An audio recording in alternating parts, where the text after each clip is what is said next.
Welcome back. It's day 3 of the 2015 NXL World Cup here in sunny Kissimmee, Florida. The event is in full force with action taking place around every corner of the venue.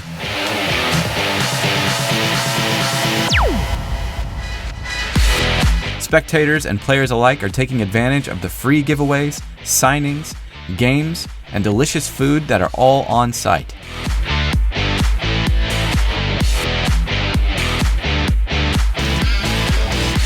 Crowds line up to get their favorite team gear and autographs, while the pros are taking a few minutes before each match to meet their fans.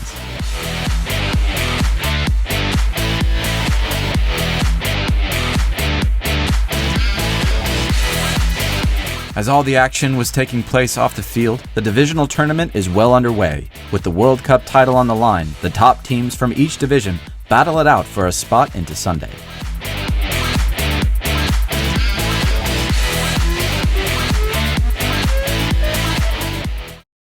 Our first matchup of Saturday's Division 4 coverage features Detroit Action taking on the returning Virginia Beach Open champions, DBS Supersonics.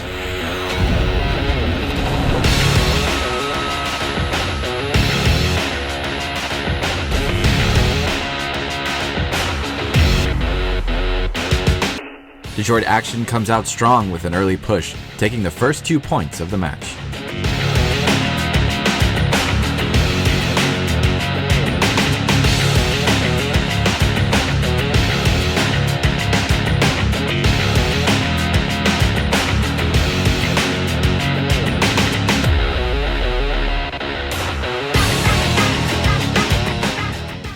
Hi there, this is Mason with DBS Supersonics. We just played our game against Detroit Action.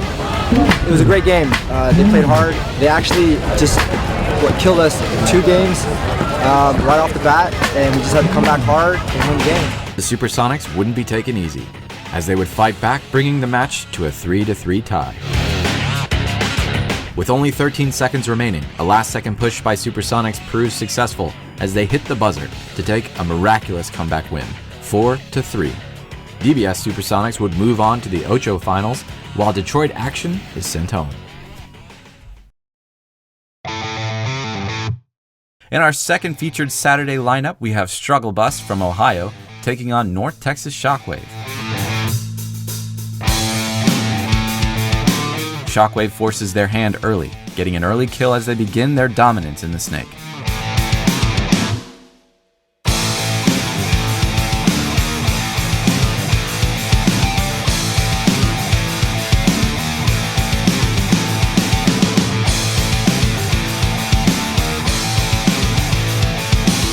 Struggle Bus would play up the middle on numerous occasions, but would be unable to execute.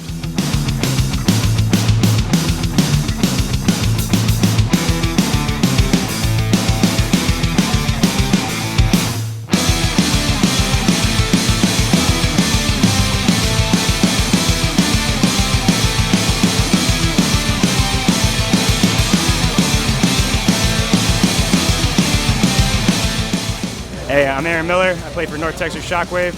We just got done playing Snuggle Bus. Very tough match.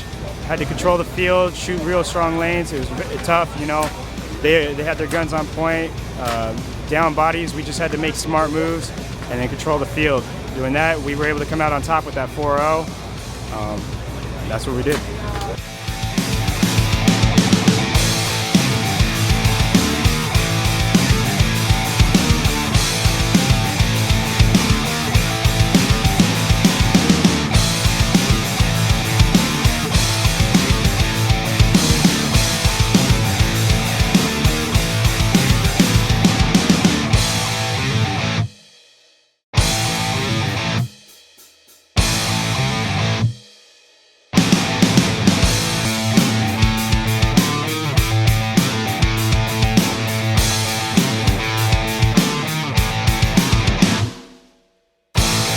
Shockwave's Snake side is just too strong for Struggle Bus to handle, taking a 4-0 victory, sending Shockwave directly into the Ocho finals and knocking out Struggle Bus out of the competition.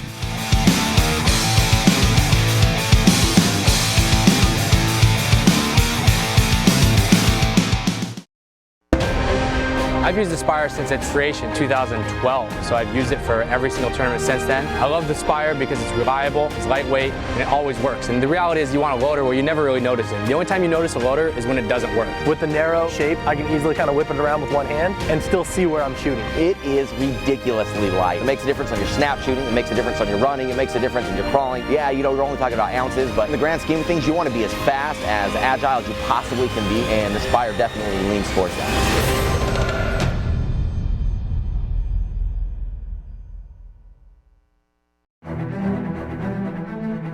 We're looking at Outlaws taking on Red Legion. Outlaws didn't win a game yesterday, went 0-2. Moscow Red Legion 1-1. Yeah, Moscow Red Legion lost that game to Infamous, but then came right back and gave it the damage pretty good.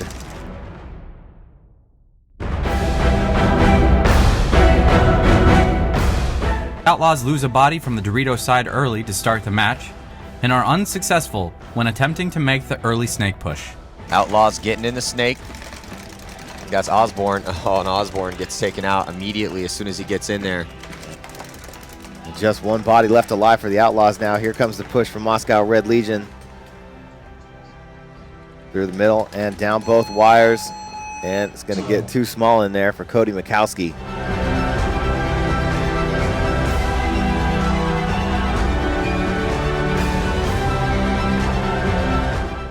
Looks like somebody threw a hand grenade over onto the Outlaws side of the field, because it looks like 3 bodies walking off early here, just 2 left alive.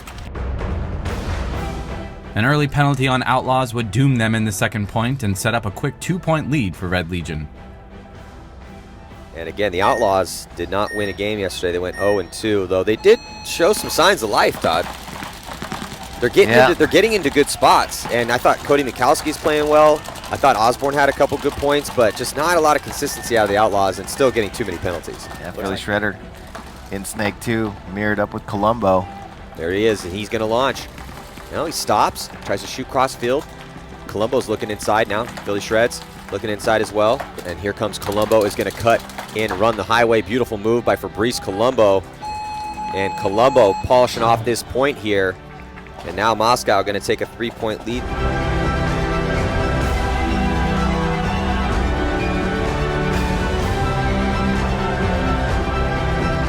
Red Legion makes it up the center of the field but is quickly taken out.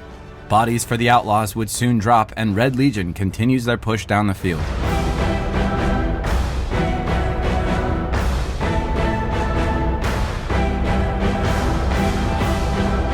With a push led by Axel Godin, Red Legion continues to terrorize the Snake side of the field as bodies continues to drop for Outlaws, who are unable to fight back.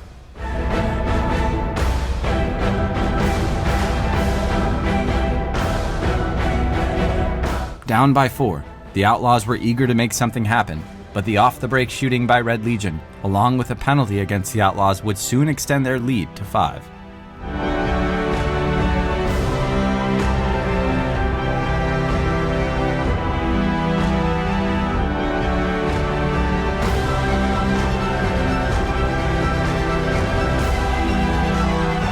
The penalty would force a 3-on-5 in Red Legion's favor. The Outlaws, outgunned and outworked, are unable to find traction as Red Legion would make use of the body advantage, cleaning up the last remaining players for the Outlaws, taking the match to 6-0. There's Berkeley. He's going to make a desperation run to the corner as Russians come flying in from all angles. Smotrov here jumps into Snake and shoots at Berkeley and puts paint on Berkeley. There's Smotrov right there, 27. Shot him from the end of that 50 Snake. And that's going to be another point on the board for Moscow Red Legion. Yeah, they're just dominating right now. Moscow Red Legion, there's been no hitch in their step. Looked perfect so far through 6 points. The Outlaws, led by Phil Schroeder and Tyler Osborne, would attempt to push back, but are unable to make the necessary moves needed against the dominant Red Legion.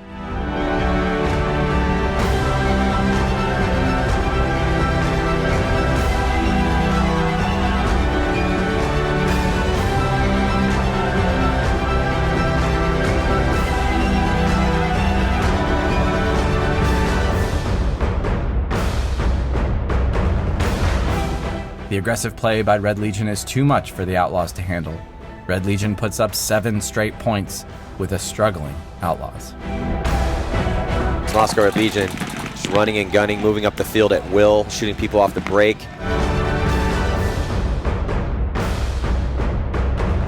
The Outlaws' record falls to 0-3, while Red Legion would advance to 2-1, taking their second win in a convincing fashion.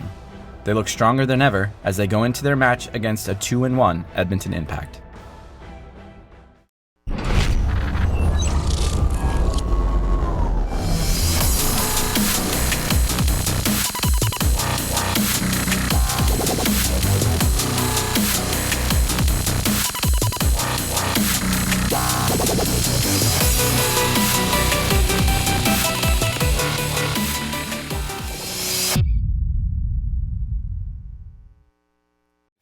Both Infamous and Chicago Aftershock are 2-0. They played awesome yesterday. We really feel that Infamous and Aftershock, as based on what we saw yesterday, are playing this field at a very high level.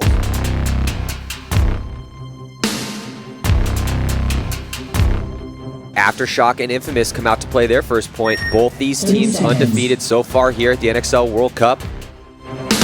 One team will secure their place in the Sunday tournament, and the other will be forced to win out or go home.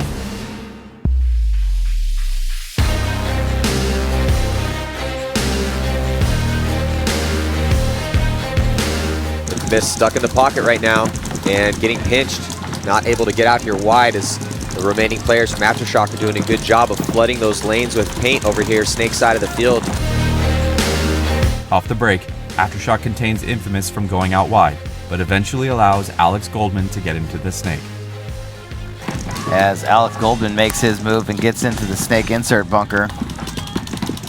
Guns up down the wire on Lawhead, but Barga shooting a steady stream of paint in front of the Snake. Alex Goldman tries to go through it, and Barga shoots him. So 3-on-3, Brad McCurley takes that opportunity to go out to the back corner and directly around into Snake 1. He's going to try and get a shot in on Barga.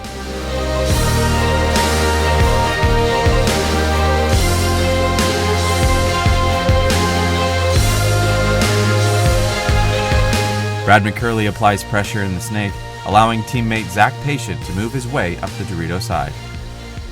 And then Zach Patient sneaks through that lane and gets into the 50 Dorito, past the 50 Dorito, into the 40 Dorito on Chalk side of the field. And here comes Bobby Avilas playing off of the guns, turning towards Zach Patient. Bobby Avilas trying to finish this point off. And Brad McCurley also launched as well, but he didn't need to do anything as that point got cleaned up very efficiently. In the next point, Infamous takes out LJ Woodley going up the center off the break, followed by 2 quick kills coming from the Dorito side of the field.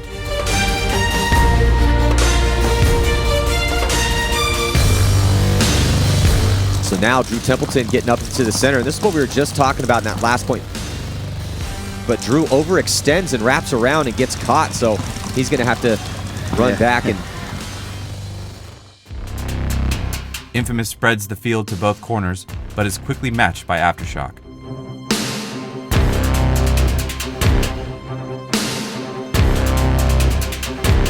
Infamous making moves on that D side of the field to the 50-yard line on your screen right now. That's Niños. Yeah, Meter Niños, the new pickup here this season, coming over from AC Dallas and getting it done on the D side for his new team. Aftershock manages to shoot Infamous on a bounce shot, forcing them to receive a minor penalty early on. If you get shot with a bounce shot in the pack, you're getting a minor. Every single time. Oh, now a major penalty. No, it was on Brad McCurley. Brad McCurley, wow. 2 penalties here, and that is going to be the story of this point. And actually, he was just doing that much less an educational experience for the kids out there. This is how okay, then that makes sense. Yeah. Anticipating a center push, Aftershock catches Brad McCurley on the run. Zach Patient looks like he gets shot in that pin. Here comes Dizon finally on the attack down that Dorito side. Lawhead makes his move into the 50 Snake.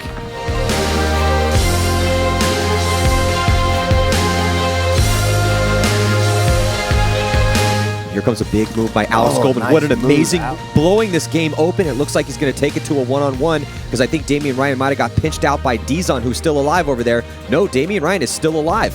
Alex Goldman, I think, just won this point here for Infamous if he can get a shot on Dizon, and he did. What an amazing three-pack. Unbelievable. By Huge Alex move. Goldman, playing injured with a bum left shoulder.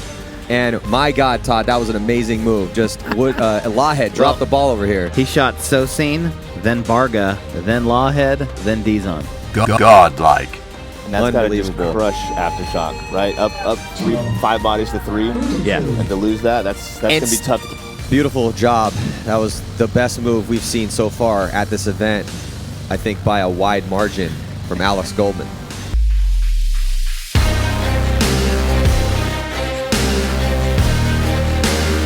Both teams fight for dominance in the center, and Aftershock makes it to the center X first. Drew Templeton gonna come look and see if he can get a shot in on Woodley.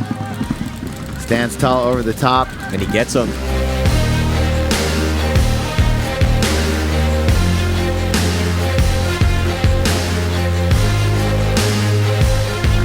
LJ Woodley and Ronnie Dizon get smoked, and Aftershock is put on their heels. Down by 2 points, and time winding down.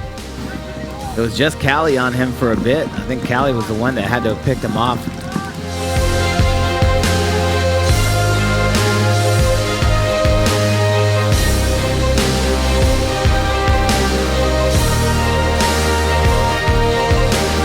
Here comes Callie Rudolph. He's going to run the highway. He's looking for Lawhead. Completely misses him.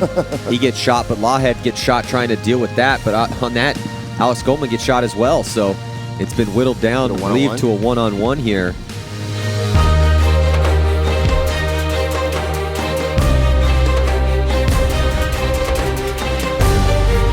Nice job by Rob Velez to step up and win that one-on-one. Rob Velez, putting the team on his back, is able to win a clutch point, giving Aftershock a huge momentum swing, bringing the game within 1.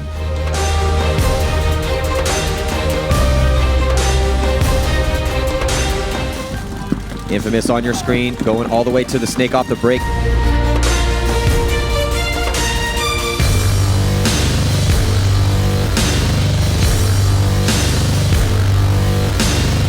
Barga's going to go across and get it to the next spot, and he makes it out alive. That's the move he needed to make. He's asking for a check, though, from the referee. Referee didn't look at his back, and now with just a minute left to go here, and Aftershock definitely in position to launch an attack, but Infamous knows it's coming. They're all gunned up.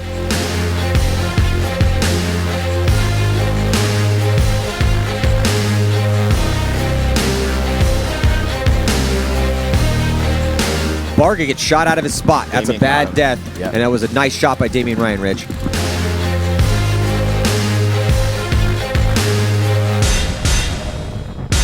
Brad McCurley zoned up, and Sosine's going to launch, and he gets torched by Brad McCurley. So Infamous doing a good job of absorbing the aggression here, but Curley gets taken out, doesn't like that call. And here comes Dizon. 20 seconds. With just 20 seconds, Dizon stomping people out on the D side. Velez is going to clean out the last player, and that's going to leave Woodley alive. And Sosine, big back guy, comes, fills the 50 snake, snaps out and trades with Brad. That was the key kill of that point. Nice job by Chicago Aftershock. 3 seconds left. No flags either. Nice move by Velez and Dizon to come through down the wires. That was a great point. Hey, good shit, Sean! What's the text? Good shit, Sean! Go, time out. Good shit, baby. Fresh hot right now. What's the difference in Chicago Aftershock from 2015 and what we're seeing right now from Chicago Aftershock 2013, 2 years ago, is the ability to execute plays like that. Yep. I mean, that was a really tough point. They were looking at 5 bodies alive, and they made all the right moves. Yep. They gunfighted perfectly, and they put themselves in a position to win that point. It's a beautiful job. I mean, both these teams are playing well. They're both 2-0, and now we're going to overtime here after this comeback. With the match on the line, both teams are able to keep all 5 players alive off the break. It looked like Patient was the one going out on wide for Infamous, and Lawhead made it out wide here, snake side, and now Velez is going to make it into the snake, so in real good field position is Chicago Aftershock.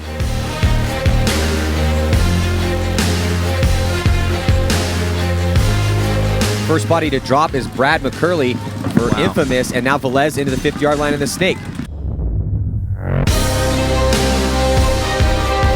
Zach Patient up in Dorito 2 now. In a 4-on-4 situation, the game is broken up when Aftershock manages to shoot out Infamous's Snake side. Oh, but Lawhead. Yeah, Lawhead just shot Alex Goldman right in the side of the face. Yeah, that's in great position. Lawhead backing him up, but I think Lawhead just threw his body away. Oh, that's a bad death for AJ Lawhead over here. But it looks like there's still too many bodies left alive on, and Woodley is going to completely commit and run down the last player. And hey, welcome to Sunday, most likely, for Chicago Aftershock. What a huge tournament they're having. Los Angeles Infamous's record would become 2-1, giving them a must-win situation when they face off against AC Dallas. They come up short, losing 1-5, and they're knocked out of the tournament. Chicago Aftershock sitting at 3-0 and obtaining a guaranteed spot into the quarterfinals. Aftershock will face off against Baltimore Revo in their 4th match, going on to win 7-3. You've come a long way from the first time you played paintball, charging in like Soap McTavish, only to get blown to smithereens in seconds. Since then, you've played every weekend, watched every paintball video, gone to every pro clinic, and still, when it came down to a one-on-one to win the tournament, you choked. That's all in the past. This is a new season, a new match, a new you. This is your redemption. So welcome back here, closing out the competition. Got a couple more sets coming at you here. 2015 NXL World Cup. Our second featured professional match comes between the recent European World Cup champions, Houston Heat, taking on San Diego Dynasty. Both teams are undefeated to this point and look to continue their win streak. We know exactly what we got to do. It's that simple. Ready? Big breath. Come on, right? And off the break here, it looks like Dynasty, 5 bodies alive. It was Brandon Short, caught the old 2-pointer, 2-point play, bounce shot, hit him in the pack, got Oliver pulled on it. After Dynasty gets a penalty, Greenspan is left alone, fighting his way down the Dorito side.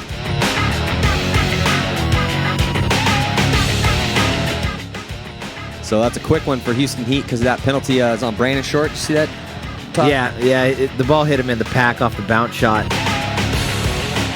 So now Dynasty down by 1 against Heat. Again, both these teams undefeated heading into this match. Dynasty's really trying to play aggressive on that Dorito side. It broke out there again and looks like it lived. Oh, Alex Fragi is going to catch a minor. That might have been another bounce shot. 2-pack, 2-piece, 2-pointer. Another solid point here for Houston Heat. Dynasty just can't get that offensive roll going over there. Plagued with penalties, Dynasty is unable to find traction and allows Houston Heat to extend their lead. Ugly game so far here from San Diego Dynasty. Houston Heat, though, looking real sharp. Minor on Dynasty. They just can't seem to stop getting penalties here. Yep, it's always going to be tough. 3 penalties and 4 points. A-Rod's sitting there locking off the snake side, and he's going to blow Greg to bits. Greg had no idea. Oh, he shot 2. He shot Mishka 2. That's 3 kills so far. Can he get more? No, he gets blasted by Sergey. Well, they need to do something because whatever they're doing hasn't worked at all.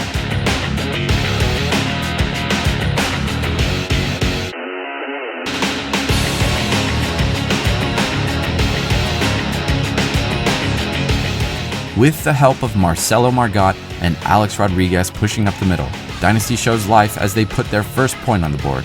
Definitely due to the hand of Alex Rodriguez.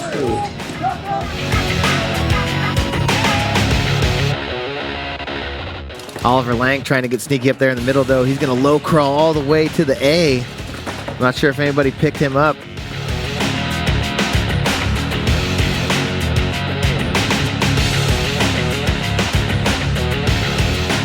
Dynasty is able to get up on bodies, but the point would shift when they attempt to run down Fedorov, Houston Heat's last remaining player.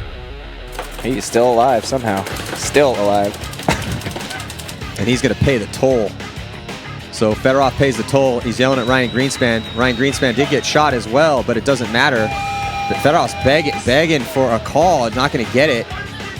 But Fedorov does get the call as Ryan Greenspan draws a penalty for playing on, awarding the point to Houston Heat, extending their lead 5-1.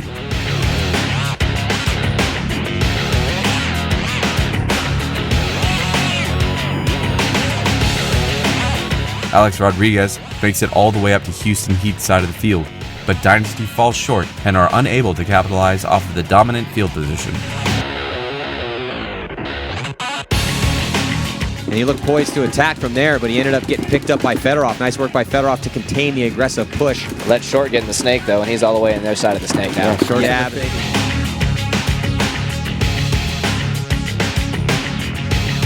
After losing a grind-out point and down by 5, Dynasty is able to keep their composure as they look for a way to fight back. Let's go Dynasty right now! Yeah. D1NXT! Yeah.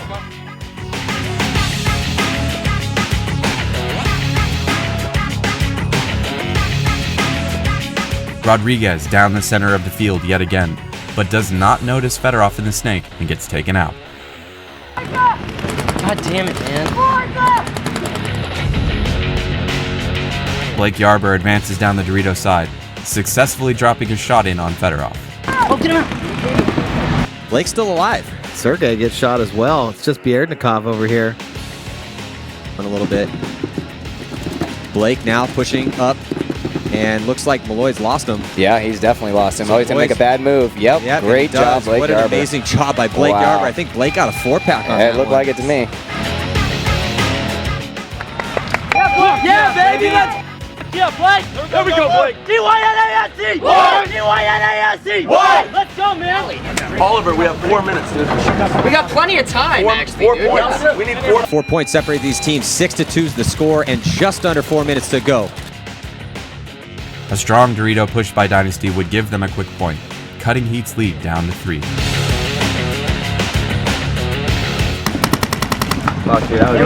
There we go. Nice game, nice. That's what I'm talking about, okay?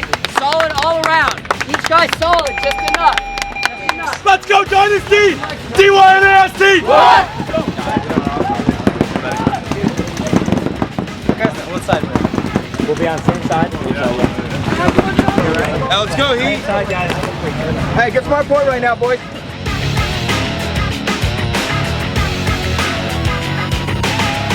Oh, Fedorov makes it out to the snake side No, corner. he gets taken out. Finally breaking that pocket, then gets shot on his first snapshot out down the wire. Here comes launching straight through is Alex Rodriguez. Got to be careful. He gets 1. Did he get 2? Be a major penalty on Houston Heat, so the door opens for San Diego Dynasty.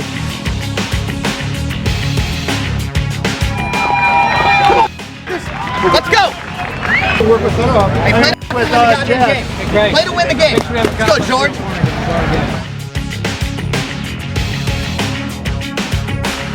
Comes Alex Rodriguez again. Dynasty losing bodies, and the refs in there probably going to call a minor penalty, so at least it wasn't a major for Dynasty fans out there. Brandon Short able to make it in the snake. A minor penalty on Dynasty, and a great play by Chad George would allow Houston Heat to go down the snake side, closing out the point. So it was a valiant effort by the boys from in blue, San Diego Dynasty. Hey, brand new moments. Let's go.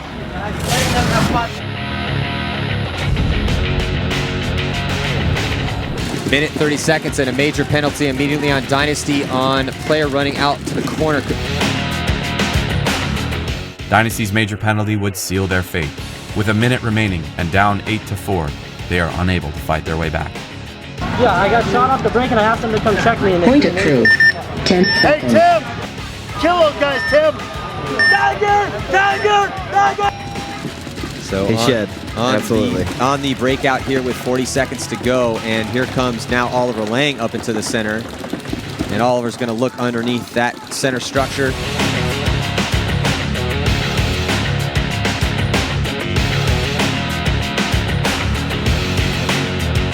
As the time expires, Houston Heat would take the match, beating Dynasty 8-4. And that is it. So A big congratulations to Houston Heat. They are still undefeated here at the World Cup, and what a great month that they've been having. Heat would take their third win to stay undefeated in the tournament to this point, while Dynasty is handed their only loss. Each would go on to win their fourth preliminary match and advance to Sunday quarterfinals. We haven't heard anybody yet. I know we've been saying it the whole time, man, but the biggest thing is in the pitch. We have good feels little. Support each other, and we're working on shit every time instead of fighting and yelling. You know how much better that feels? Team win, That's how I know we're going to win this tournament. Hey, your guys' composure when we were down was awesome, guys. Just keep that up. We go out there, we'll win the next point. It's okay, all right? Let's go, boys. Hey, proud Team on 3. 1, 2, 3, team! Yes, sir! Yes, sir! Be sure to stay tuned for episode 9 of the NXL Web Series, featuring Sunday competition of the 2015 NXL World Cup, where teams battle it out for the prestigious World Cup Championship title. See you next time.